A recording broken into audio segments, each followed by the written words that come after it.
Good morning বন্ধুরা, সকলে কেমন আছো? আশা করব অনেক ভালো আছো। আমি সুকৃতি নতুন একটা ব্লগে সকলকে জানাই অনেক ভালোবাসা। দেখো বন্ধুরা, আজ বৃহস্পতিবার, যেহেতু সকাল সকাল স্নান কাজ কর্ম সমস্ত কিছু করে নিয়েছি। আজ আমার মনটা ভীষণই খারাপ, এতটাই খারাপ যে মানে চোখ দিয়ে অনবরত জল চলে আসছে। কেন তা তোমাদের একটু পরেই বলছি। এই দেখো, আমার ছানা বাচ্চাটাকে দেখছো? এত দুষ্টু আর এত দুরন্ত হয়েছে, কি বলবো। মানে ঘরের বাড়িতে আমার কোনো জিনিস তো রাখছেই না যেখানে সাজিয়ে গুছিয়ে। চলো বন্ধুরা, কেন আমার এত মন খারাপ সেটা তোমাদের জানাই।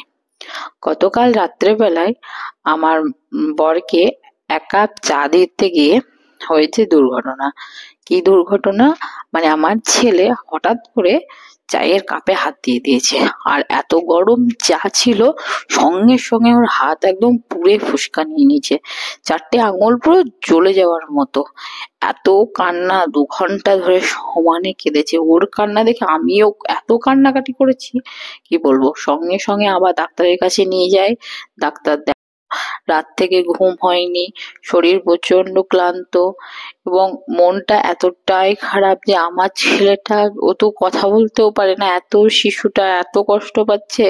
আমি এতই কি মা হওয়ারই যোগ্য নই যে আমার ছেলেটাকেই আমি কেয়ার করতে পারছি না?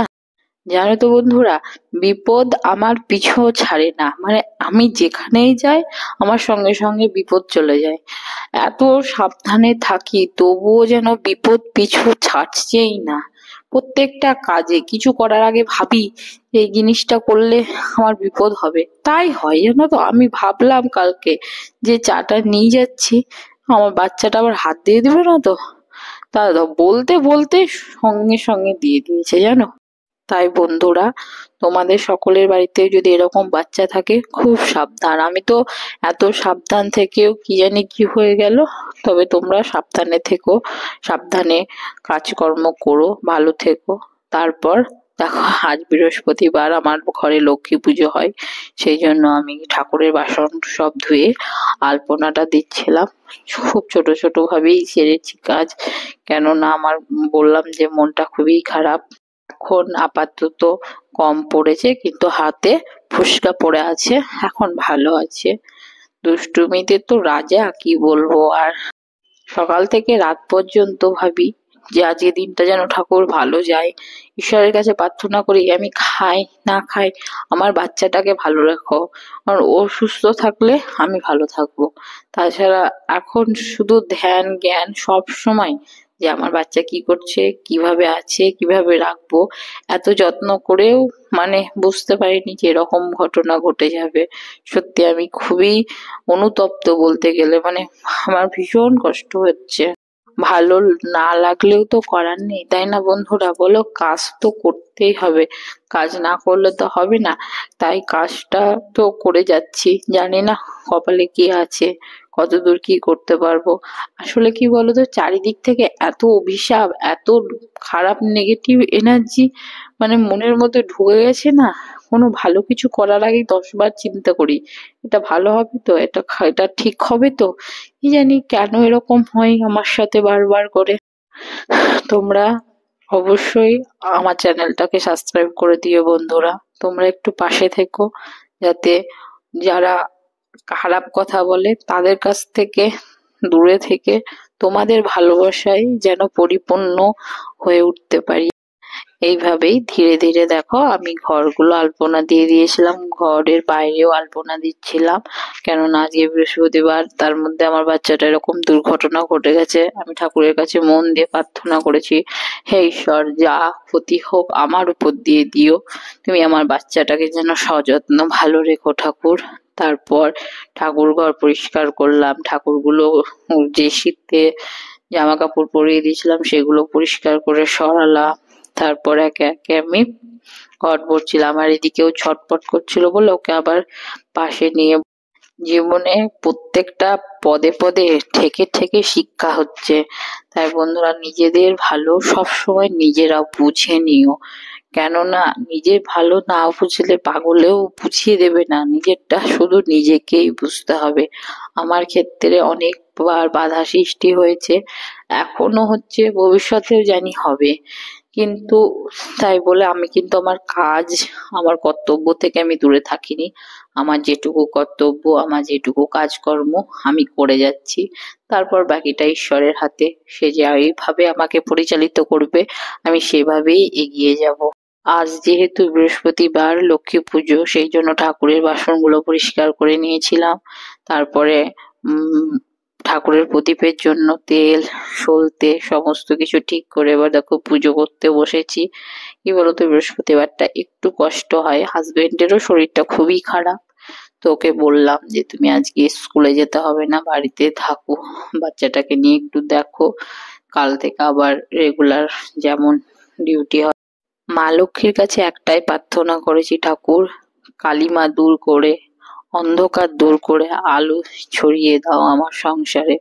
কারো কুনজর থেকে আমার সংসারটাকে বাঁচিয়ে রাখো, মানে আমার ছেলে, স্বামী, বাবা মা সবাইকে সুস্থ রাখো, এটুকুই আমার কামনা। কারণ এরাই তো একমাত্র জীবনের লক্ষ্য, এরা ছাড়া তো কেউ নেই। পাশে থাকলে, খারাপ কিছু হলে শুধুমাত্র এরাই পাশে থাকে, আর তো কেউ থাকে না। কষ্ট হলেও এরা দেখে, সুখ হলেও এরাই থাকে। তাই তুমি যেন এদেরকে ভালো রেখো, ব্যাস। তারপর আমি একে একে পুজোর সমস্ত কাজকর্ম করছিলাম। প্রদীপ ধরালাম, তারপর টিকে ধরাচ্ছিলাম পুজোর ধূপ দেব বলে। ধূপ ধুনো দিয়ে কিন্তু আজ আমি খুব ভক্তি ভরে পুজো করেছি। আর তোমাদেরকে একটাই কারণে দেখাচ্ছি, বা একটা কারণে বলছি, কারণ এটা তো আমার একটা কাজ, কাজ তো আমাকে করতেই হবে। তাই বন্ধুরা, তোমরা প্লিজ অবশ্যই সাবস্ক্রাইব করে দিয়ে আমার পাশে থেকো। তারপর যখন রাত্রে বাচ্চার কান্না থামলো, ওকে মোটামুটি 1-1.5 ঘন্টা ঠান্ডা জলে হাতটা চুবিয়ে রেখেছিলাম বলে অল্পর ওপর দিয়ে বেরিয়ে গেছে, না হলে যে কি হতো আমি নিজেও জানি না। খুব চিন্তা হচ্ছিল, খুব কান্না পাচ্ছে এখনো পর্যন্ত। তোমরা জানো বন্ধুরা, মানে ছোট বাচ্চা না, কথা বলতে পারবে না, কি যে অবস্থা হয়েছিল তোমাদেরকে বলে বোঝাতে পারবো না। শুধুমাত্র তোমাদের কাছে এই কথাগুলো শেয়ার করছি যাতে তোমাদের বাড়িতেও সকল বাচ্চাকে খুব সাবধানে রেখো। আর আমার মনটাও একটু হালকা হচ্ছে, এই যা। তারপর আমি পুজোর ফুল, ফল, বেলপাতা, তুলসী পাতা, আম্রমুকুল সমস্ত কিছু দেখো ঠিকঠাক ভাবে জোগাড় করে নিলাম, আর বাকি ফুলটা রেখে দিলাম পরের দিনের জন্য। বন্ধুরা, তোমাদের কার কার বাড়িতে লক্ষ্মী পুজো হয়, বা কে কে কিভাবে লক্ষ্মী পুজো করো, অবশ্যই আমাকে একটা কমেন্ট করে জানিও। আর আমার লক্ষ্মী পুজো যদি কোনো ভুল ত্রুটি থাকে অবশ্যই আমাকে বলো। তারপর দেখো আমার সিঁদুর পুড়ে গেছিল, সেই জন্য আবার তেল দিয়ে সিঁদুর ঢেলে ঘটে সিঁদুর লেপে দিচ্ছিলাম, মানে হস্তিক চিহ্ন আঁকছিলাম। তারপর পুজোর সমস্ত কাজকর্ম করে আমি মন দিয়ে পুজোটা করছিলাম, যাতে আমার সংসারটা থেকে অমঙ্গল দূর হয়। আর জানো তো বন্ধুরা, কোনো কাজ করতে গেলে না সব সময় বাধা সৃষ্টি হয়ই, কোনো কাজেই সফলতা চট করে আসে না। একটা কাজ করতে যাচ্ছি, মানে তার মাঝে হাজারটা বাধা আসবেই, তারপরে সেই কাজটা সম্পূর্ণ হবে। এরকম প্রত্যেকটা দিন, মানে এরকম লড়াই করতে করতে আমাকে জীবনে সাফল্যতা অর্জন করতে হয়। তারপর ফুলগুলো রেখে দিলাম, আর ঘটে জল ভরে এনেছি, এবার মঙ্গল ঘট বসাবো আমি। তো তোমরা কে কে বাড়িতে লক্ষ্মী পুজো করো আর কিভাবে করো সেটা জানিও। আর দেখবে বন্ধুরা, অন্যান্য দিন কাজ করতে যত তাড়াতাড়ি হয়, বৃহস্পতিবারে পুজোর ঘট ভরা, পুজোর জোগাড় করা অনেকটা সময় লেগে যায়। তার মধ্যে ছোট বাচ্চা নিয়ে আমি তো হিমশিম খেয়ে উঠি। কিন্তু কি বলতো, ঈশ্বর তো ঈশ্বরই না, তাকে সন্তুষ্ট না করলে মন সন্তুষ্ট হয় না। কেন কি জানি, এখন সারাদিনও যদি না খাই, কোনো ব্যাপার না, আগে ঈশ্বর মানে ঠাকুরকে খাবার দেব, তারপরে নিজে খাবো, এরকম তাহলে মনটা অনেকটা শান্তি হয়।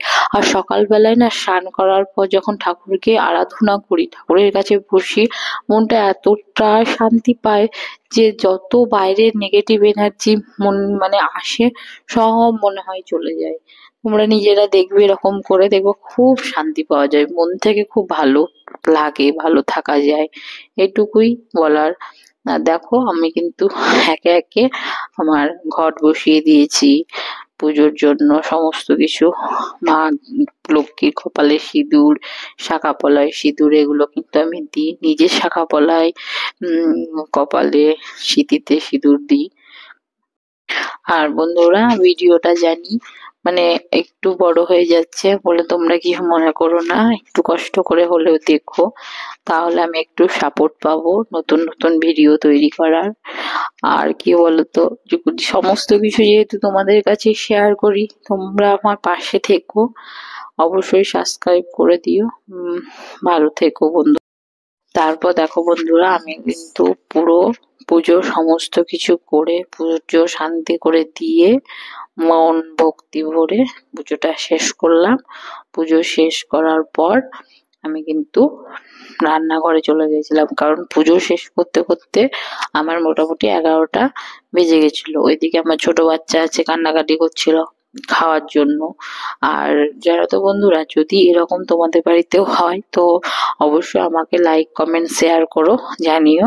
তারপর সোজা রান্নাঘরে একটুকু দেরি করিনি। আর আগের দিন আমি রাত্রে সবজি কেটে রাখি, মানে পরের দিনকার রান্নার জন্য সবজি আগের দিন রাত্রে কেটে রাখি বাবু ঘুমোলে। আর সেই ফাঁকে আমি আমার কাজকর্মগুলো করে নিই, যতটা পারি আগের দিন রাত্রে গুটিয়ে রাখি, যাতে সকাল সকাল উঠে আমাকে বেশি মানে তাড়াহুড়ো না করতে হয়। তারপর আমার কাজকর্ম কিছুটা হয়ে যাওয়ার পর তারপর আর সোজা রান্নাঘরে বললামই, রান্নাঘরে যতটা পেরেছি তাড়াতাড়ি রান্না করেছি, কারণ বেলা অনেক হয়ে গেছে, খেতে হবে, বাচ্চাকেও খাওয়াতে হবে, বাচ্চা স্নান করানো আছে। তাই করতে করতে প্রায় 12টা সবকিছু চটজলদি রান্না করছিলাম। আর তোমাদের এরকম চটপট রান্না করতে কেমন লাগে অবশ্যই জানিও। তারপর নিজের হোক কিছুটা সময় চাই, না হলে হয় না। বেশি কিছু আজ রান্না করিনি, খুবই সিম্পলের মধ্যে দিয়ে ছেড়েছি। আর ছোট বাচ্চারও খাবারটা হয়ে গেছে আমার।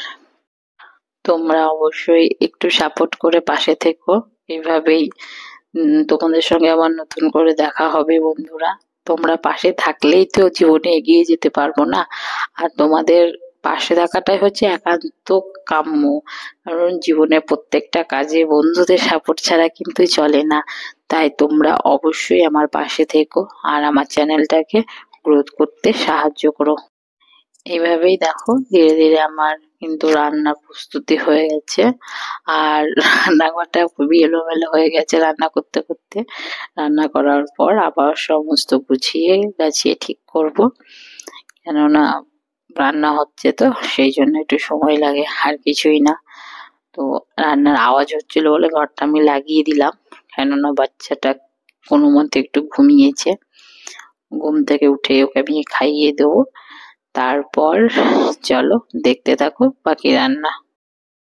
বললাম আজ খুব সাধারণ রান্না করেছি, আলু বেগুন বড়ি দিয়ে একটা রসার ঝোল, আর পেঁয়াজ কলি ভাজা আলু দিয়ে ভাত, আর এখানে ছিল ডিম ভাজা, ডিম সিদ্ধ, বড়ি ভাজা, আলু পেঁপে